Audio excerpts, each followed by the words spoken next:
In the summer of 2024, the world watched with bated breath as two veteran NASA astronauts finally returned from what became an unexpectedly extended mission aboard the International Space Station. What was supposed to be a 8-day test flight turned into a dramatic space saga that captivated audiences worldwide, revealing deep-seated issues within America's aerospace industry and NASA's commercial crew program. Hey there, beautiful people. You're watching PhysxX, and today I'm going to take you on a wild journey that made headlines around the world. Imagine being stuck in space with no clear way home. That's exactly what happened to NASA astronauts Suni Williams and Butch Wilmore. After what was supposed to be a routine 8-day test flight, they found themselves stranded aboard the International Space Station for months due to a catastrophically malfunctioning Boeing Starliner aircraft. Picture this with me.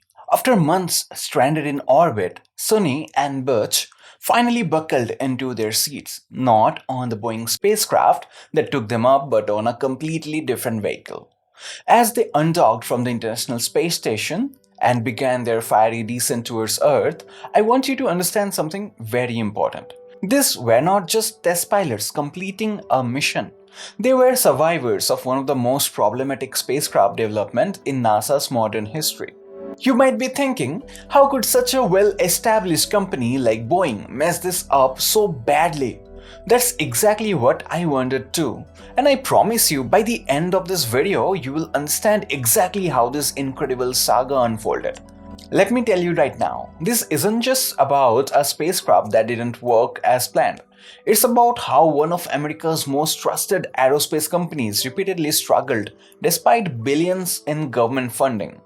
It's about how two incredibly experienced astronauts found themselves caught in a wave of engineering failures and corporate missteps that nobody saw coming. So, who would you send to test a spacecraft with a troubled history? Only your very best. And let me tell you about Suni Williams and Butch Wilmore. They're truly the elite of the elite. I'm not exaggerating when I say Sunita, Suni Williams, is a genuine space legend. Before this Starliner mission, she had already spent 322 days in space across two missions. Can you imagine spending almost a year of your life floating in orbit? And get this, she logged over 50 hours conducting spacewalks. And here I'm thinking if this video will even get 50 hours of watch time or not. Well, 50 hours means for more than 2 days of her life, she's been floating outside the protective shell of a spacecraft with nothing but a spacesuit between her and the endless vacuum of space. And you know what's even more impressive? Before NASA recruited her, Williams was a Navy combat helicopter pilot who flew missions in Operation Desert Shield. If I were in trouble in space, Suni is exactly who'd I want coming to save me. I saw some people on the internet talking about this like it was some kind of an end for their lives. I don't get it. I was never worried. They are truly legends and they are astronauts because of the risk involved. Though staying 9 months in space instead of 8 days can sound horrifying to some, but to them I don't think it was a very difficult job. They started working immediately right after reaching ISS. Now let's talk about Butch Wilmore. His resume will blow your mind too. A former Navy fighter pilot who flew 21 combat missions during Operation Desert Storm. Wilmore had already been in space twice, including piloting the space shuttle Atlantis in 2009. When I think about the kind of people who'd run towards danger when others run away, I think of astronauts like Butch. You might be wondering why NASA selected this powerhouse duo specifically. The answer is simple. Because of their extensive experience.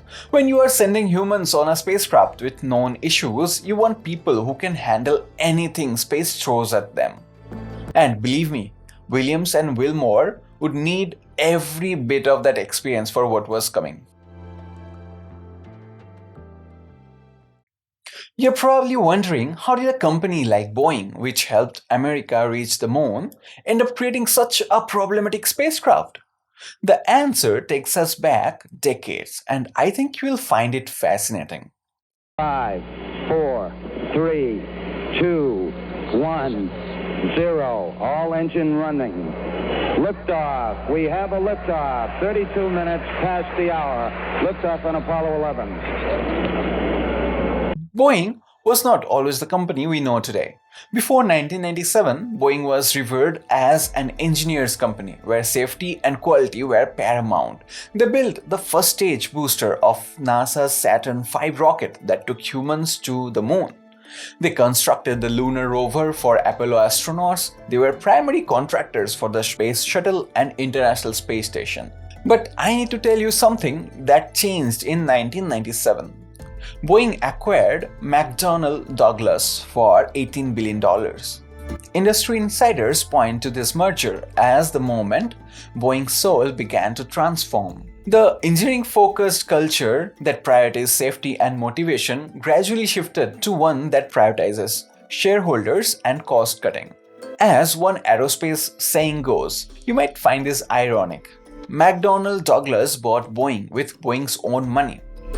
You should know that this cultural shift did not show its full effect immediately. The rot started slowly, taking years to manifest. By the time NASA selected Boeing for the Commercial Crew Program in 2010, the company still carried its prestigious reputation, even if the foundation was beginning to crack beneath the surface. Let me take you back to 2010, when NASA awarded Boeing $18 million in initial funding to begin developing what would become the Starliner spacecraft. This was part of NASA's Commercial Crew Program, created to restore America's ability to launch astronauts from US soil after the retirement of Space Shuttle. You might be surprised to learn that Boeing was wildly optimistic, promising that Starliner would be operational by 2015. NASA even turned over the orbiter processing facility at Kennedy Space Center, where space shuttles were once maintained, to Boeing for Starliner's manufacturing and testing. Talk about a vote of confidence. Over the next 3 years, I want you to understand how NASA provided Boeing with increasingly larger funding rounds. $92 million, then $460 million, and another $10 million. Everything seemed on track, and Boeing's lobbyists were pushing NASA to award them a sole source contract, essentially giving them the entire program's budget without competition. But here's where things get interesting. William H. Justin Meyer, NASA's lead on human exploration at the time, pushed back. He convinced NASA that selecting just one company would be a mistake. In 2014, NASA announced that both Boeing and SpaceX would receive contracts to develop a commercial crew vehicle. Boeing received $4.2 billion, while SpaceX got $2.6 billion for their Crew Dragon spacecraft. I think you can already see where this is heading. By 2019, Boeing was years behind schedule. The promised 2015 operational date had long passed, with multiple delays pushing the uncrewed test flight to December 2019. When Starliner finally launched atop an Atlas V rocket, things quickly went wrong, and I mean wrong. The spacecraft's clock was not set properly, causing it to be off by 11 hours. Instead of firing thrusters to raise its orbit to reach the ISS, Starliner just drifted aimlessly in the wrong orbit. Can you imagine the panic in mission control? By the time the issue was discovered, Starliners had burned too much fuel, leaving insufficient propellant to safely dock with the ISS. The mission was aborted and Starliner returned to Earth without completing its primary objective. But wait, it gets worse. Just 2 hours before commanding Starliner's return, Boeing discovered another software error that would have caused the service module to collide with the crew capsule during separation. If you know anything about spacecrafts, you'll understand that this could have resulted in a catastrophic failure. NASA didn't mince words. They classified this first test mission as a highly visible close call. After touchdown, Suni Williams gave the capsule a name Calypso. If you know your Greek mythology, you'll appreciate this irony. Calypso was a nymph who detained Odysseus for 7 years, preventing his return home. I don't think Sunny realized just how prophetic that name would turn out to be. After 2 years of rewriting software, Boeing prepared Starliner for a second uncrewed test flight in 2021. As final launch preparations were underway, 13 propulsion system fuel valves malfunctioned. You're probably thinking, surely they could fix this quickly. Well, I'm here to tell you that engineers tried everything. They tried to fix the problem on the launch pad, then in the vertical integration facility, but nothing worked. Boeing immediately had to cancel the launch and return Starliner to the factory. The investigation revealed that moisture had entered the system and interacted with the propellant, causing the surrounding metal to rust and freeze shut. Boeing blamed Aerojet Rocketdyne, who manufactured the propulsion system. Aerojet blamed Boeing for poor communication and unpaid bills. Meanwhile, this is important for you to understand. SpaceX had already successfully launched astronauts on the ISS on their Crew Dragon spacecraft in May 2020. The contrast could not have been more striking. In May 2022, an empty Starliner finally made it to the ISS. But not without issues.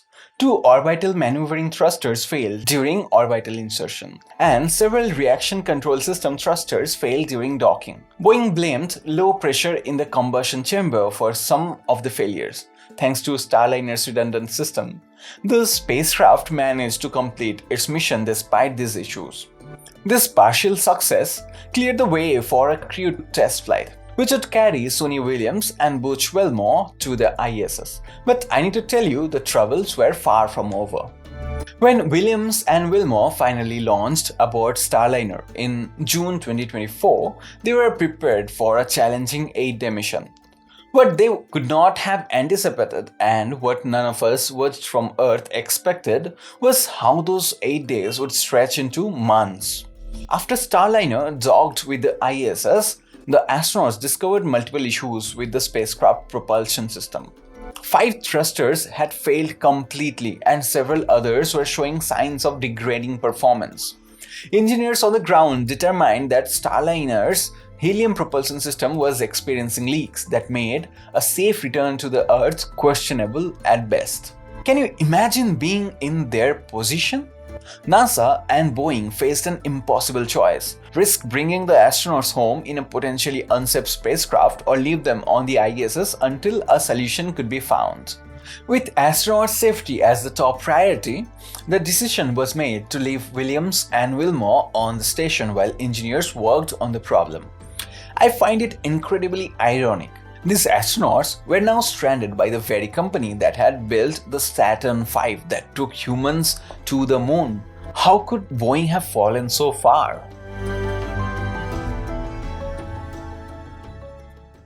For Williams and Wilmore, the extended stay meant adapting to life as unexpected long-term residents of the ISS. Fortunately, they were both experienced astronauts who lived on the station before. You will be impressed to learn that their training and experience allowed them to seamlessly integrate into the station's ongoing operations, assisting with scientific experiments, maintenance tasks, and welcoming new crew members who arrived via SpaceX's Crew Dragon. Back on Earth, both NASA and Boeing were working around the clock to understand Starliner's issues and determine the safest way to bring the astronauts home. Options included repairing Starliner, sending up another spacecraft, or waiting for the next scheduled crew rotation. The situation highlighted a stark reality that I think you will find concerning.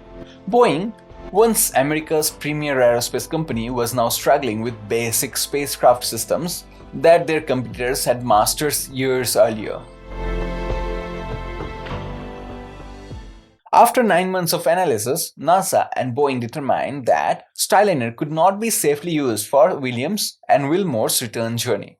The decision was made to bring them home aboard a SpaceX Crew Dragon spacecraft that was scheduled to visit the ISS. I want you to appreciate the irony here.